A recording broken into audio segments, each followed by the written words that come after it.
வேலைக்கான முதல் படி குவி ஸ்கில்லிங் எவ்ரிஒன் எவ்ரிவேர். நெஞ்சிற்கினிய நேயர்களுக்கு அன்பிற்கினிய வணக்கங்கள். டீ டு காஃபி அப்படின்னு ஒரு புது உத்தியை கையாள தொடங்கியிருக்கு பாஜக. அகில இந்திய அளவுல இளைய சமூக வாக்குகளை குறிவைத்து சில அசைன்மெண்ட்டுகளும் கொடுக்கப்பட்டிருக்குங்க. இன்னொரு பக்கம் தமிழ்நாட்டுக்கு அப்படின்னு தனி ஸ்கெட்சையும் போட்டிருக்காங்க. குறைந்தபட்சம் 5 தொகுதி அப்படின்னு டார்கெட் வைத்து சில வேலைகளையும் தீவிரப்படுத்தியிருக்காங்க. சர்வே ரிப்போர்ட்டுகள்லாம் எடுத்து அவை எல்லாமே இப்போ அமித்ஷா அவருடைய டேபிள்லயும் இருக்கு. இன்னும் சில வியூகங்களையும் வகுக்க தொடங்கியிருக்காங்க அப்படின்னு தகவல்கள் வருதுங்க. அந்த வகையில மு.க.ஸ்டாலின் அவருக்கு அலர்ட் அப்படின்னும் சில தகவல்கள் இருக்கு. அவங்களுடைய வியூகங்கள் என்ன, திட்டங்கள் என்ன, ஒர்க் அவுட் ஆகுமா அப்படிங்கிறதா இன்றைய நம்முடைய விரிவான இளங்கோவன் எக்ஸ்பிளைன்ஸ். நான் உங்கள் சகோ சேத்த இளங்கோவன். நிகழ்ச்சிக்கு போகலாம். Tea do coffee work out ஆகுமா மோடியின் புது உத்தி?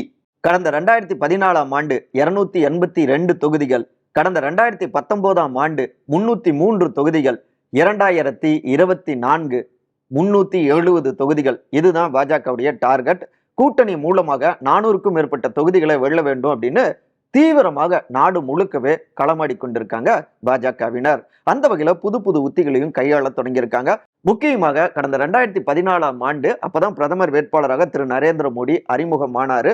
10 ஆண்டு காங்கிரஸ் ஆட்சியை வீட்டுக்கு அனுப்பணும் அப்படின்னு புதிய புதிய உத்திகளையும் அப்ப கையாள தொடங்கினாங்க. குறிப்பா மோடி அவரை பொறுத்த வரைக்கும் தேநீர் கடை வைத்து நடத்தியவர் அப்படிங்கிறதால அப்படியான ஒரு பார்வை இருப்பதாலையும் கிட்டத்தட்ட ஒரு 1000க்கும் மேற்பட்ட தேநீர் கடைக்காரர்களை திரட்டி அவங்களோட உரையாற்றினாரு மோடி. அது ஒரு வகையில அவங்களுக்கு ஒர்க் அவுட் ஆனது. அதையே இப்ப கொஞ்சம் லைட்டா அப்படியே மாத்தி 2024க்கு காஃபி அப்படின்னு மாறி இருக்காங்க. அதாவது நாடு முழுக்கவே இருக்கக்கூடிய இளைஞர்கள் இருக்காங்க இல்லையா, அவங்கள ஒரு பூங்காவிலேயோ இல்ல ஒரு காஃபி ஷாப்லயோ அவங்கள அழைத்து, அதாவது 100 200 அப்படின்னு இளைஞர்களை அழைத்து அவங்களோடு பாஜகவினர் உரையாடுவது. பாஜகவுடைய பேச்சாளர், முக்கியமான பேச்சாளர் ஒருத்தர் பாஜக என்னெல்லாம் செஞ்சிருக்கு, பாஜக வந்தா என்ன செய்யும் அப்படின்னு இயல்பாகவே அவங்க கிட்ட ஒரு கலந்துரையாடலை நிகழ்த்துவது. இப்படியான நிகழ்ச்சிக்கு மகாராஷ்டிராவுடைய பாஜகவுடைய இளைஞர் அணியினர் ஏற்பாடு செஞ்சிருக்காங்க. இது மட்டும் இல்லாம ஒவ்வொரு துறையிலையும் சிறந்து விளங்குபவர்களை அழைத்து இப்படியான ஒரு நிகழ்ச்சியும் நாங்க ஏற்பாடு செய்யறோம் அப்படிங்கிறாரு பாஜகவுடைய செயலாளரான திரு விக்ராந்த் பட்டீல். அந்த வகையில மாநிலம் முழுக்கவே தினம் 8 கூட்டங்கள் அப்படிங்கிற வகையில 21,000 கூட்டங்களை நடத்தணும் அப்படின்னு திட்டமிட்டு இருக்காங்க. இதுல 300க்கும் மேற்பட்ட பேச்சாளர்களும் பேச இருக்காங்க அப்படின்னு தகவல்கள் வருதுங்க.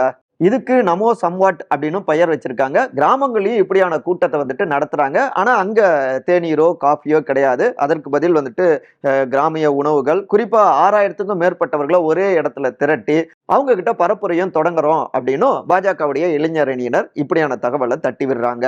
இது சம்பந்தமா பாஜகவுடைய மும்பை தலைவரான திரு அசிஸ் சலா அவர் குறிப்பிடுகையில 2047ஆம் ஆண்டுக்குள்ளார நம்முடைய இந்தியாவை வளர்ச்சி அடைந்த ஒரு நாடாக முன்னகர்த்த அது சம்பந்தமான திட்டங்கள் எல்லாமே இளைய சமூகத்துக்கிட்ட நாங்க பேசுவோம். இப்படியான எந்த திட்டமும் எதிர்கட்சிகள்கிட்ட கிடையாது அப்படின்னு குறிப்பிட்டிருக்காரு. நம்முடைய செய்தியாளர் மு இளைய பெருமாள் டிஜிட்டல்லி அந்த கட்டுரை எழுதியிருக்காரு.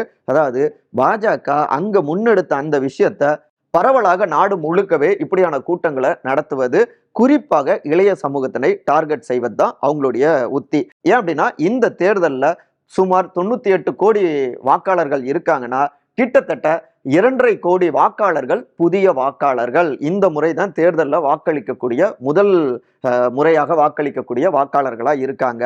பல தேர்தல்களில் பார்த்தோம்னா வெற்றி தோல்வி அப்படின்னு பார்த்தோம்னா நூலிலையில, அதாவது 1000 500 100 இப்படியான வாக்கு வித்தியாசத்துல கூட வெற்றி தோல்வி நிர்ணயம் செய்யப்பட்டிருக்கு. குறிப்பாக நடுநிலையான வாக்காளர்கள், புதிய வாக்காளர்கள் ஒரு மாற்றம் வேணும் அப்படின்னு புதிய கட்சிகளுக்கோ இல்ல வேற யாருக்கோ வாக்களிக்கக்கூடிய காட்சிகளும் இருக்கு. சோ அந்த வாக்குகள் சிதறக்கூடாது. தீர்மானிக்கக்கூடிய முக்கியமான வாக்குகள் முதல் முறையாக வாக்களிக்கக்கூடியவர்களையே தமக்கான ஆதரவாளர்களாக மாத்திட்டா இந்த தேர்தலையும் சிந்தாம சிதறாம வாக்குகள் சேரும். அதே நேரத்துல அவங்களுடைய நம்பிக்கையும் பெறும் பொழுது அவங்க நிரந்தர வாக்காளர்களாகவும் மாறுவாங்க. பாஜகவுக்கான ஒரு கேடர்ஸாகவும் ஆதரவாளர்களாகவும் இருப்பாங்க அப்படின்னு பாஜக தொலைநோக்காகவும் கணக்கு போட்டுதான் இந்த உத்திகளையும் கையாள தொடங்கியிருக்காங்க. நிச்சயமாக இந்த தேர்தலிலேயே இது ஒர்க் அவுட் ஆகும், பொறுத்திருந்து பாருங்க அப்படிங்கிறாங்க டெல்லியில இருக்கக்கூடிய பாஜகவுடைய டாப் லெவல் லீடர்ஸ்ங்க. தமிழ்நாடு டெல்லிக்கு பறந்த சீக்ரெட் ரிப்போர்ட். இது அமித்ஷா டீமின் புது ஸ்கெட்ச். தங்களுடைய வலிமையான மாநிலங்கள்ல அறுதி பெரும்பான்மையாக அதிக அளவுல தொகுதிகளை வெற்றி பெறணும். அதே நேரத்துல பலகீனமான மாநிலங்கள்ல சில தொகுதிகளையாவது கைப்பற்றணும். அதை விட அதிக வாக்குகளை பெற வேண்டும், வாக்கு வங்கியை அதிகரிச்சுக்கணும் அப்படின்னு இரட்டை அஜெண்டாவோடு இந்த 2024 தேர்தலை முன்னெடுக்கிறது பாஜக, ஹேட்ரிக் கனவோடு. அந்த வகையில தமிழ்நாடு பாஜகவுடைய ஒரு வீக்கான மாநிலமா இருக்கு.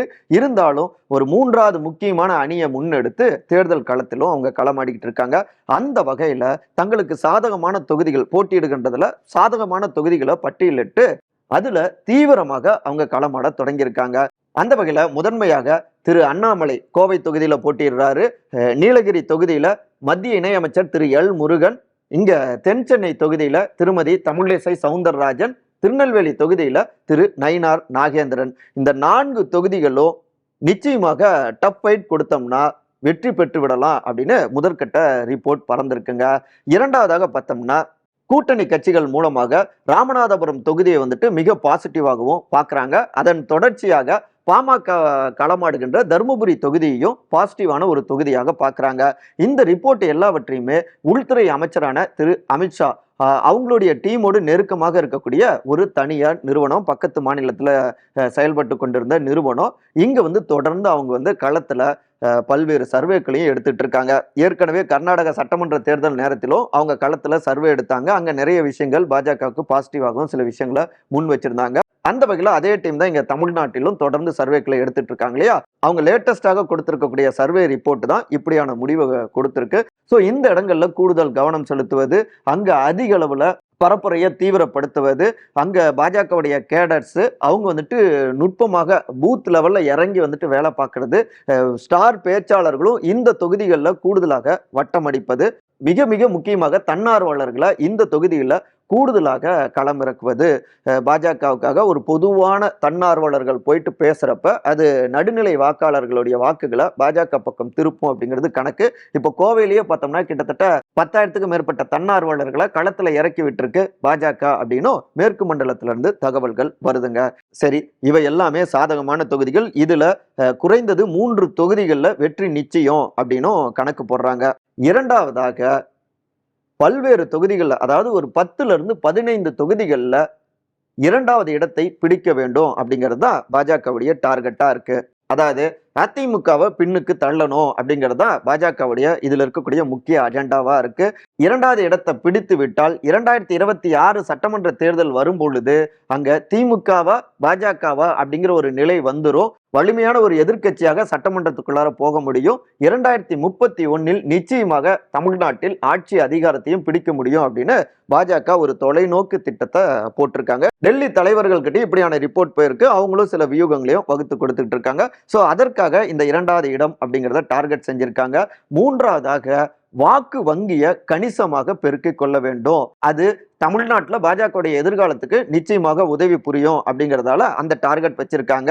இந்த வாக்கு வங்கியை அதிகரிக்கணும் மற்றும் இந்த 3ஐயும் அடையணும் அப்படிங்கிறதுக்காகவே தான் பாஜகவில் ஸ்டார் முகங்களாக தேர்தலில் வேட்பாளர்களாக களமிறக்கியிருக்காங்க.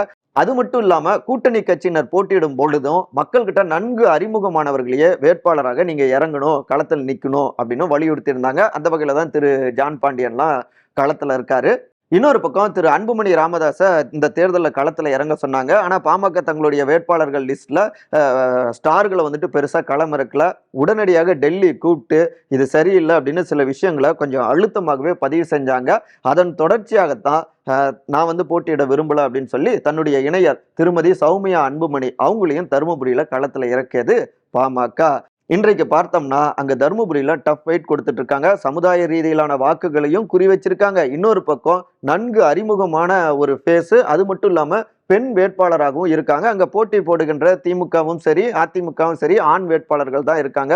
ஸோ பெண்களுடைய வாக்குகளையும் கவர முடியும். அவை எல்லாமே பாசிட்டிவாகவும் இருக்கு. இந்த டார்கெட்டோடு தான் கமலாலயத்து நிர்வாகிகளும் தொண்டர்களும் தீவிரமாக தொகுதிக்குள்ளார வலம் வர தொடங்கியிருக்காங்க. ஏப்ரல் 4ஆம் தேதி தமிழ்நாட்டுக்கு வராரு உள்துறை அமைச்சரான திரு அமித்ஷா.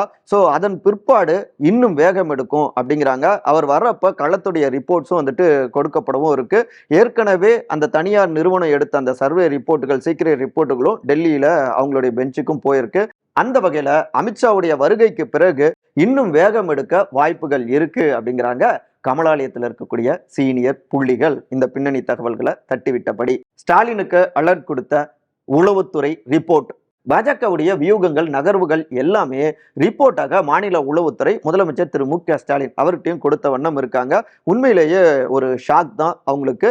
பாஜக 2வது இடத்துக்கு வந்துவிடக் கூடாது அப்படிங்கிறதுல மிக தெளிவாக இருக்காங்க திமுகவுடைய தலைமை. இன்னும் சொல்ல போனா தேர்தல் நெருங்குற நேரத்துல திமுகவுக்கு டஃப் ஃபைட் கொடுப்பதற்காக சில முக்கியமான தொகுதிகள்ல அவங்க டார்கெட் வைத்திருக்கிற அந்த தொகுதிகள்ல ஸ்வீட் பாக்ஸ், வைட்டமின் பா, அந்த இனிப்பு பலகார வகைகள் இருக்கு இல்லையா, அவை எல்லாவற்றையும் தாராளமாக இறைக்கவும் தயாராக இருக்காங்க. டெல்லி அப்படிங்கிற ரிப்போர்ட்டும் திமுக தலைமைக்கு ஷாக் கொடுத்திருக்கு. ஸோ பாஜகவுடைய வியூகங்களை முறியடிக்கணும் அப்படின்னும் இந்த குறிப்பான தொகுதிகளில் அங்க இருக்கக்கூடிய பொறுப்பு அமைச்சர்கள் மாசேக்களுக்கு இன்னும் களத்துல தீவிரமாக செயல்படுங்க அப்படின்னும் இன்ஸ்ட்ரக்ஷன்ஸ் போயிருக்கு. இந்த குறிப்பான தொகுதிகளுடைய ரிப்போர்ட்டுகள் எல்லாமே தன்னுடைய டேபிளுக்கு 3 நாட்களுக்கு ஒரு முறை வரணும் அப்படின்னும் சிஎம் டீம் கிட்ட இருந்து உத்தரவும் பறந்திருக்கு அப்படிங்கிறாங்க அறிவாலயத்தில் இருக்கக்கூடிய சீனியர் உடன்பிறப்புகள். நம்ம காணொலியோடைய நிறைய பகுதிக்கு வந்தாச்சுங்க. நம்ம ஒரு டார்கெட் செட் பண்ணி ஆட்டத்தை தொடர்வது ஒரு வகை, அதே நேரத்துல எதிரியுடைய நகர்வுகளுக்கு ஏற்ப தன்னுடைய ஆட்டத்தை மாற்றிக்கொள்வதும் ஒரு வகை. ஆனா வெற்றி முக்கியம், வாக்காளர்களுக்கும் சேர்த்துதான் சொல்றோம். மற்றபடி இதே போன்ற அரசியல் சார்ந்த காணொலிகளை காண விகடன் டிவியை சப்ஸ்கிரைப் பண்ணுங்க. மறக்காம உங்களுடைய சிறந்த கருத்துக்களை கருத்துரை பகுதியில் வந்து பதிவு செய்யுங்க. அனைவரும் அன்பால் ஒருங்கிணைந்திருப்போம். நன்றி, வணக்கம். தொழில்நுட்பத்தை விரல் நுனியில் கற்றுக்கொள்ள இந்தியாவின் தலை சிறந்த தளம் குவி. இது உங்கள் ப்ரொஃபஷனல் கல்விக்கான vernacular edtech brand. Skilling everyone, everywhere. Vikatan welcome back இப்ப வெறும் 29 ரூபாயில் ஜூனியர் விகடன், ஆனந்த விகடன், நாணயம் விகடன் உள்ளிட்ட 8 டிஜிட்டல் இதழ்கள், வேல்பாரி, நீரதிகாரம், அணிலாடும் முன்றில் உள்ளிட்ட கிளாசிக் தொடர்கள், சுஜாதா, எஸ் ராமகிருஷ்ணன், அசோகமித்ரன் உள்ளிட்ட நட்சத்திர எழுத்தாளர்களின் சிறுகதைகள் என 29 ரூபாயில் 3 மாதங்களுக்கு விகடனை அன்லிமிட்டடாக படிக்க இப்போதே சப்ஸ்கிரைப் செய்திடுங்கள்.